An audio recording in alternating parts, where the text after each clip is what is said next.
ना अफवाहें, ना सनसनी, ना हवा हवाई बातें, सत्य और तथ्यों के साथ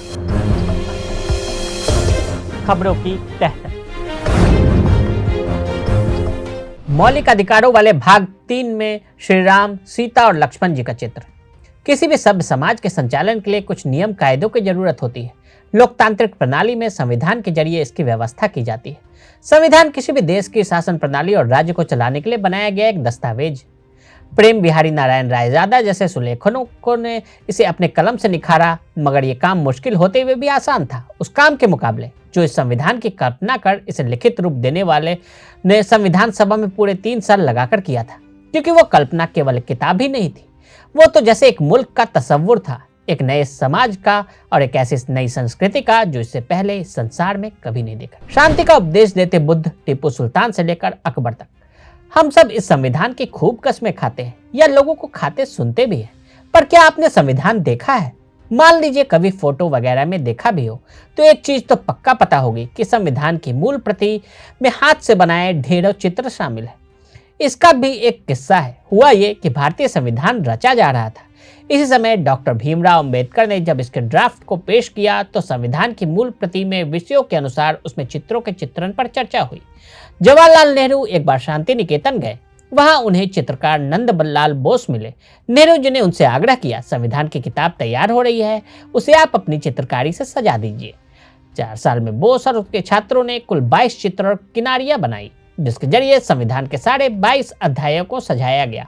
इस तरह से संविधान की मूल किताब में भारत की पूरी संस्कृति उतार दी गई। पहली चित्र भारत के राष्ट्रीय चिन्ह अशोक की है। अंदर नटराज और श्री कृष्ण भी नजर आते हैं। शांति का उपदेश देते बुद्ध, यज्ञ कराते ऋषियों की यज्ञशाला भी है।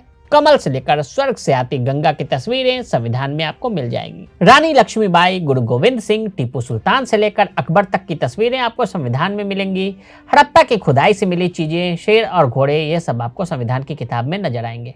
मौलिक अधिकार वाले भाग 3 में श्री राम, सीता और लक्ष्मण जी का चित्र। भारत का संविधान 1950 में जब अंगीकृत किया गया तो इसमें सबसे ऊपर कवर पर लिखा था भारत का संविधान और नीचे राम दरबार का चित्र बना हुआ है। राम बैठे नजर आए। लक्ष्मण जी का भी चित्र है। संविधान के भाग 3 जिसमें हमारे मौलिक अधिकार पर चर्चा है, वहां श्री राम, सीता और लक्ष्मण जी का चित्र है। संविधान के जिस भाग 3 के मौलिक अधिकारों को जगह मिली है, उस भाग के प्रतिनिधि चित्रण में श्री राम, सीता, लक्ष्मण को दर्शाया गया है। और यह प्रसंग तब का है जब वह लंका विजय के बाद अयोध्या वापसी करते हैं। सोचिए, बात जब मौलिक अधिकारों की हुई तो घर लौटना उसका कितना बड़ा पर्याय बना। किसी के घर लौट आना, सिर पर छत, परिवार के पोषण के लिए एक स्थान और सुरक्षा, तीनों प्रमुख जरूरतों को पूरा करता है। रोटी, कपड़ा और मकान की यही मूलभूत जरूरत न सिर्फ आदमी की चाहत है बल्कि संविधान की भी कसौटी है। राम का घर आना यानी इस देश के नागरिकों को घर मिलने, सुरक्षित रहने का वचन है। अगर आप भी लेना चाहते हैं देश दुनिया की तमाम जानकारी तो आज ही सब्सक्राइब करें हमारे चैनल को। साथ ही नीचे दिए बेल आइकन को जरूर दबाएं ताकि हर अपडेट आप तक पहुंच सके।